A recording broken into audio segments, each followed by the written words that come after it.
Nicholas Alahverdian was a wanted man when he supposedly died in early 2020, though most people didn't know it. He had made a name for himself as a child welfare advocate at the Rhode Island State House a decade earlier. But in the time after, he had told people he was dying. And then an obituary appeared. Well, authorities suspected it was a ruse. Alahverdian, who had numerous aliases, was suspected of fraud in Ohio and the subject of a rape investigation in Utah under the name Nicholas Rossi. In early 2022, investigators in Scotland made an arrest and said they had him, a man who was hospitalized for COVID there with the same tattoos. That man was going by the name Arthur Knight. And although people who knew Nicholas Alahverdian insist it's him, the man in Scotland adamantly denies it, claiming it's mistaken identity. In late February, after NBC 10 began promoting an upcoming story we were doing on Alahverdian, the phone in the newsroom rang. Arthur Knight was on the line and wanted to talk. My boss spent an hour on the phone with him in what Knight wanted to be an off-the-record call. Knight ultimately agreed to do an interview in the following days, then backed out of that, saying he was sick. Then a day after that, he called me on a Saturday afternoon saying he wanted to do an interview that day, which was late at night, Scotland time. So here is that first recorded interview with the man claiming to be Arthur Knight, the man with an accent and appearing to labor to speak with a supposed oxygen mask on. It can be hard to understand at times. His wife Miranda by his side, both telling a story that most people do not believe, and focusing at the start on the prosecutor's case in Utah. Just tell me, who are you? Because most people here believe you're Nicholas Alahverdian. Arthur Knight, this is my wife, Miranda. So why do you think you've been confused with Mr. Alahverdian? That's an interesting question, Brian, and the answer is easy. Because there is a shortage in Utah prosecutions, as you can see from this article from NBC affiliate KSM in Salt Lake City, and they have what's called the Sexual Assault Kit Initiative, and they claim to have tested the kit in 2008, and that kit was allegedly not proved to be the alleged perpetrator until 2017, and charges were not brought until 2020. We learned that the original case was closed by the lead detective, which is more than average. That happens in over 70% of cases from Utah. But apparently, because someone had come across a photograph of someone who was claimed to be involved, and this was not on any government website or website sanctioned by Interpol, they claimed to have contacted Utah authorities, who subsequently contacted Interpol, who then contacted our government here in my country, in the United Kingdom, and it gave this man called David Levitt, whose brother is the former governor of Utah and twice served as a cabinet member in Utah, in the presidency for both Presidents Bush, I believe, and as a member of one of the most powerful families in Utah. But what is his interest in freedom, I guess? What's his interest in getting it wrong to say you're Nicholas Alahverdian or Nicholas Rossi? Because they believe that based on, they went from DNA to tattoos to scars, and you could see in the news coverage how it's gone from he was identified by DNA Two, he was identified by tattoos. Two, he was identified by scars. And it's not true. It's simply not true. And Will you show me your arm where they say the tattoo is? Absolutely. What I will show you first is that. And it says, Knight here shows me pictures of Pawtucket police booking photos from 10 years ago that show Nicholas Alahverdian's arm tattoos, and then rolls up his sleeves to show his forearms. so this private document, which is the Interpol Red Notice, you can see it has a man's arm fully tattooed. Okay. I will show you that my arm is not tattooed. Neither one. There's that arm. Yeah, I know it's hard with the jacket, but it was up further, right? No. I will show you both arms.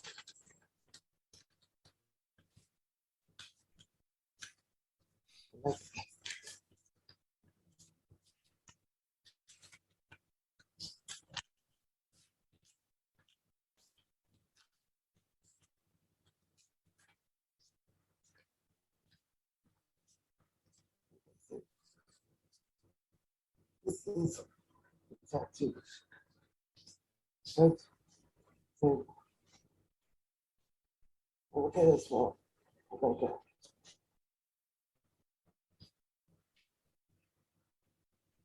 Well, it's hard to see here, but I know you're wearing a jacket and a shirt, but obviously, isn't it farther up?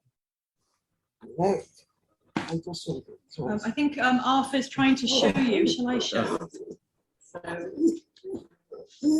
think where my husband's been in 3 comas, he doesn't have the flexibility to move around as much because Right. he's obviously in a wheelchair, an electric wheelchair, so he can't actually get up, he can't weight bear.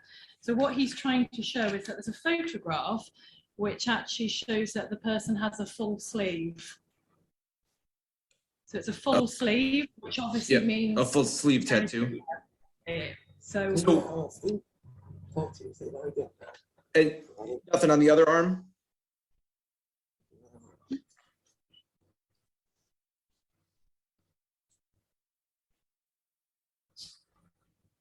Okay, and have you had any tattoos removed? No. I know this, right? I know you're wearing an oxygen mask. Is that because you had COVID? Or is that from So- fire? I only have 25% of a lung. So my husband he contracted COVID in September, and he had a prolonged stay in hospital of over 3 months. So he actually went through 3 different comas. So as a wife, to actually have a husband go through 1 coma is enough, but to have a husband go through 3 comas over 3 months with consultants saying to me that he has a 5% chance of survival. It has been an absolute traumatic 3 months, and what you're seeing is the after effects of COVID. So for a lot of people, they get COVID and it's just a flu, but for some individuals, and even though Arthur's in his 30s, which is extremely young, the amount of capacity that he has in his lungs after COVID is about 25%. He's left with scarring throughout his lungs, and he's on oxygen, and this is 24/7. So he can't breathe enough without oxygen. So this is when he wears all. 5 liters per minute. 5 liters per minute. What was that? 5 liters per minute. 5 liters per minute. So it's the amount of oxygen that he's receiving from the compressor. So I was going to say, if you're trying to show that you're not Nicholas Alahverdian, for 5 seconds, can you pull the mask down or no? It's very good to try. I mean, I would say just a couple of seconds, because obviously he needs it. Okay.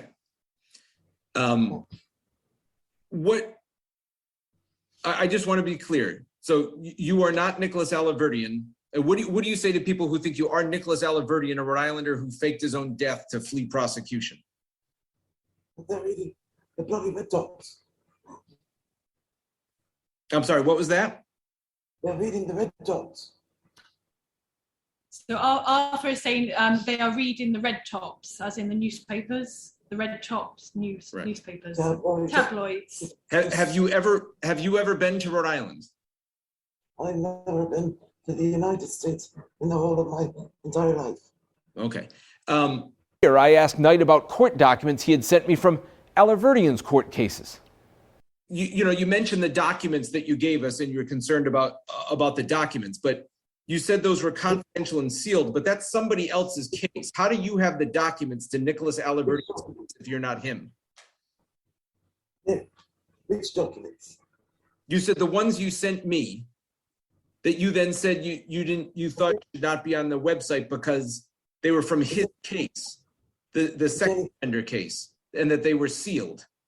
So why do you have his documents, and why do you care so much about his documents if you're not him? Yeah, I was referring to our emails. Arthur is saying he's referring to the emails between the two of you. Okay, well, you seem to have a lot of information about Nicholas Alahverdian for someone who is not him. I know you're just trying to prove that you're not him, but you seem to care a lot about his case and clearing his name. Yeah. Well, I believe the case you're referring to, his name was cleared. However, if it is proven that I am not Mr. Rosie and the Crown are instructed by the states to go forward with pursuing the case, which would be rather daft in my opinion, because they're already down on 2 counts, namely passage of time and numerous ECHR or European Court of Human Rights violations and etc. They are also going to say that he is Mr. Rosie. He will have a timeline to prove and very significant life events and that sort of thing. So, for example, whilst my wife and I were on our honeymoon, his bloke was all over the news talking about how he was dying, and I don't think that is how we spent our honeymoon. So, when you are being accused of an individual, you need to know everything about this man. And so, in requesting documents and instructing private investigators, instructing anyone and everyone to ensure that this case is assessed from the appropriate perspective, we need to know everything about this man, because I am not going to be suffering for someone else's egregious behavior, in my opinion. So the United States authorities say that Nicholas Alahverdian and Nicholas Rossi is a person who's multiple aliases. What's that? Yes.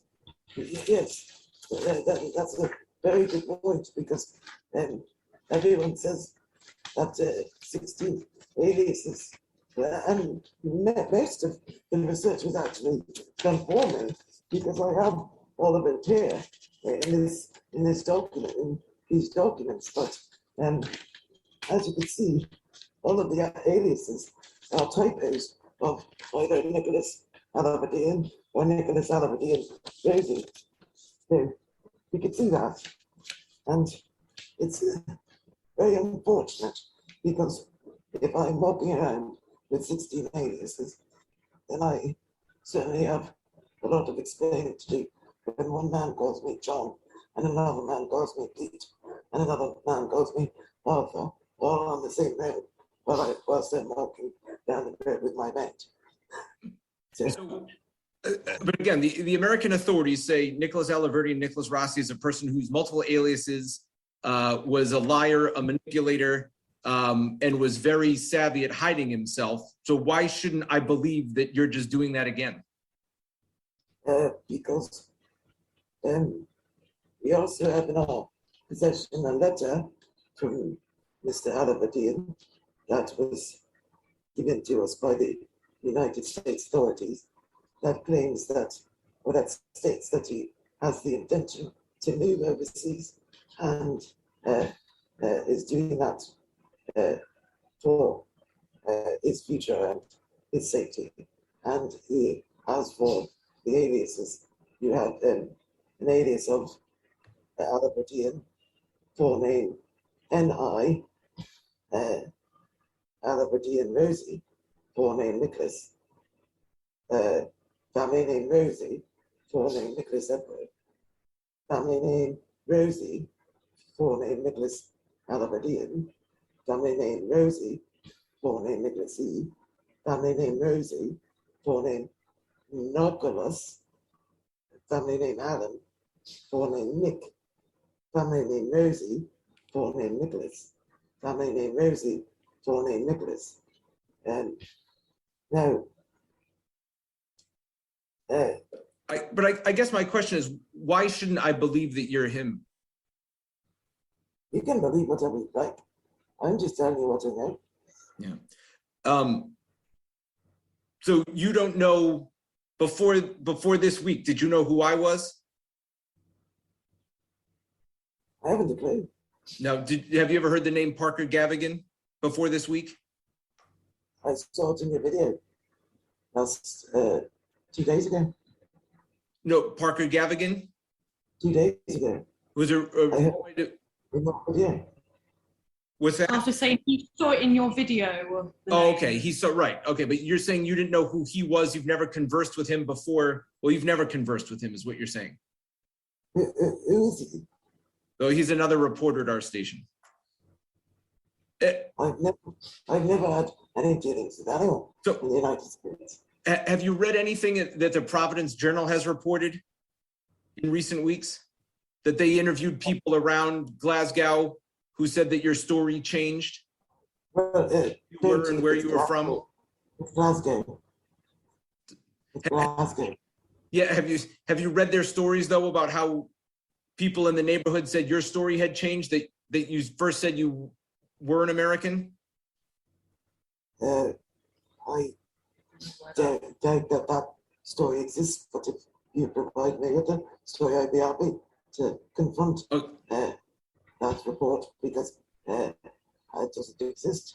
Right. And the other thing I would say, so, I mentioned that other reporter, Parker Gavigan, he had a number of conversations with Nicholas Alahverdian a couple of years ago around the time of his supposed death. And a lot of he would send a lot of emails and converse, and the emails you sent me in the past couple of days kind of follow the same pattern of sending a lot of information, going back and forth a lot. So is that just a coincidence? To send emails. Well, very detailed emails, and kind of the conversation you had with Scott Isaacs the other day kind of followed the same pattern of conversations that Mr. Alahverdian used to have with people at our station. I really doubt that I am unique for sending emails in such a way that are angled to prove a point and including as much detail as I can. Okay. So you're not a deceitful person who faked your own death here in America. Well, I think my wife would have something to say about that, considering, again, we were on honeymoon at the time. Okay. And Miranda, have you ever used the name Louise? Have you ever heard that name? No, I haven't. No. No. My And name so when did you meet? So we actually met 10 years ago. So we met at the Victoria and Albert Museum. So we struck up a conversation in the museum talking about art. At that point, we didn't get together at that point because I was with somebody else. But we sort of, kept in contact, and quite a few years ago, we got back in contact, and I was in a position where we could meet up because I wasn't in a relationship. So we met up, and our romance started from there. So were you together in 2019 then? Yeah. Yes. Okay. Mr. Knight, can you tell me what your birthday is? 22nd of the 11th, 1986. I'm sorry, what's your birthday? 22nd of the 11th, 1986. 1986? Yes. Okay. What do you think about all this line of questioning about me asking you if you're somebody else, and frankly, most people here believing that you are somebody else? I'd invite them out for a cup of tea. What was that again? I'd invite them all for a cup of tea and have them ask me. And so I know I've asked it a bunch of times, but you're not an American fugitive. If I called you Nick, that's not you. Absolutely not. Are you afraid you're going to be extradited to the United States? I know I'm not going to be extradited to the United States. You can mark that with permanent ink. I'm sorry, what was that again? So Arthur's saying you can mark it with permanent ink, is what he said. That he will be extradited? No, that he wouldn't be. That he will not be. Okay. I have files this large, growing by the day, and many more that are to show. What I have to say is that this is a mind-blowing case that initially started out with a disgruntled prosecutor who's being attacked in the media. That prosecutor, David Levitt, then proceeds to go on about the sexual assault kit initiative, when in 2008 they already knew the alleged perpetrator, this Nicholas Alahverdian, with whom about whom we've been discussing. So I find it very difficult to believe that based on non-existent tattoos, the unfortunate conclusion of all of this is that the prosecutor is using a 2008 sexual assault kit for whom the identity of the alleged perpetrator was already known, and he is subsequently thanking the Department of Justice and this one and that one to ensure that everyone gets noted in the media when they already knew the bloke's name. So why not prosecute him? In fact, why did Mr. Rosie then comply with the Utah Police Department in the lawsuit that he filed against a religious figure and work with that very same police department to ensure that he did not have any further problems being harassed or stalked by this individual? Right, but again, you seem to know a lot about the particulars of his situation for somebody you claim you're not. Again, that information has been provided to us by the United States Department of Justice. Right, but why does that matter? I guess why does the particulars of his case matter if all you're trying to prove is you're not him? Because if this prosecutor is saying that I am an American fugitive, which I am not. I'm not an American, nor am I a fugitive. And it is completely a falsity. It is untrue. I need to defend myself. My solicitors and QC need, Queen's Counsel needs to defend me. And that's what I'm doing. That's what we're doing. Do you have a scar behind your ear? A scar behind my ear. Would you like? Would you like to look at my back? I mean, what are you on about? I have no scars behind either ear. I have no idea what you're talking about. So what do you think happened in the hospital where the Interpol was putting out pictures of Mr. Rossi, Mr. Alahverdian? What do you think happened that Never on with the him? internet from Interpol. It says at the top of the Interpol document. It says on top of the Interpol document. Circulation to the media, including internet, will be an extract of the notice as published on Interpol's public website. No. So no, it was not on the website. And David Levitt, the prosecutor, is quoted as saying multiple times that they did not have a public active warrant for Mr. Rosie. Miranda, what do you think of this situation that, again, basically everybody here and the authorities in the United States say the person you're sitting next to is not who you say he is, and that he's a serial liar, someone who faked his death, and also a serial sex offender in the United States? Well, I know my husband inside out. I've been with him a number of years now, and I think a husband and wife, you get to a very close level that you know everything about each other, and you know characteristics and how you act together. What I read about this Nicholas Rossi, whatever his name is that he from what I read, is he's done some pretty terrible things, and how he acts, and he seems to have done them over a number of years over his life, and he seems to do it consistently.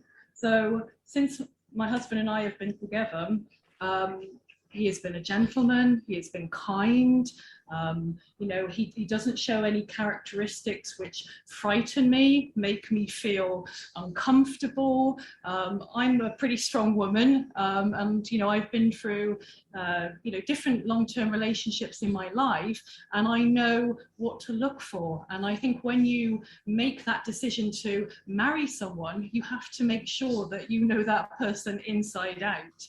And the after 3 comas. Absolutely, after 3 comas too. And from what I read about this Nicholas Rosie, is that, you know, he has a history of, you know, sexual assaults and things like that around women. And I think, you know, if you have that type of tendency, you can't hide that. I think that comes up time and time again. And my husband has shown sort of no tendencies at all that has ever frightened me. So, you know, I know my husband very well. All I can say is to be in this situation is quite bizarre. That's all I can say. You know, I went from, in September, my husband catching COVID in hospital, 3 comas, which in itself has been so distressing, so traumatic. 5% chance of living. Absolutely. And I could have almost have been a widow, you know, and that was told to me time and time again.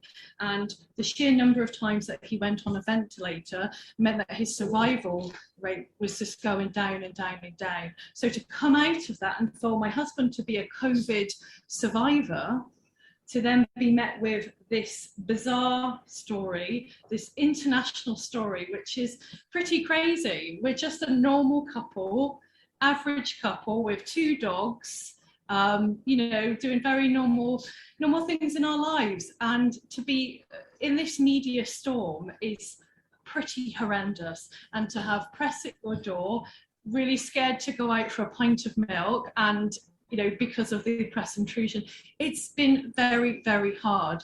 But together, we you know, we're going to fight it together, because, you know, Arthur's my husband. I love him very much, and you know, he's not this person. There's no way. And just finally, I know I asked you this before. You can't show me your bicep further up your arm.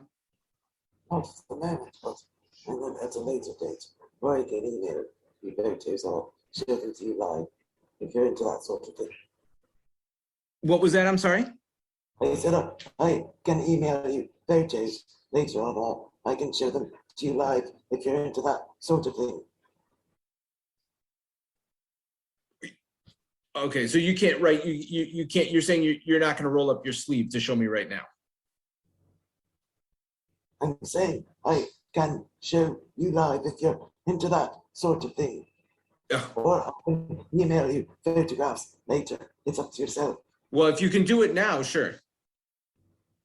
And that would require undoing my oxygen mask, removing my blazer, my shirt. That's it. And to be Okay. fair, But I like will show you at a later date. it would be and send extremely you photos. difficult because Arthur can't Yeah. walk, and I Okay. literally have to lift him up. So it's All right. very difficult because he can't I'm in a wait. wheelchair. He can't load bear on his feet. Is there anything else you'd like to say? Yes, it's just that the initial discovery that they claim to have, that is decidedly breaking the case, as it were, was that I resembled a man in an Irish driving license. And so they're claiming I resemble a man in an Irish driving license. And that was their lead. So they requested further information. If that were true, how on earth was I able to have any semblance of a life if I were not a person with a driving license? You can't just get a driving license, and you can't just have documents that prove you exist. For example, you can't pay taxes without being an actual citizen. You can't be eligible to do any of the things a citizen can without being duly registered as a citizen. Do you have a birth certificate? I have a birth certificate. Oh, what's that? I will have a birth certificate.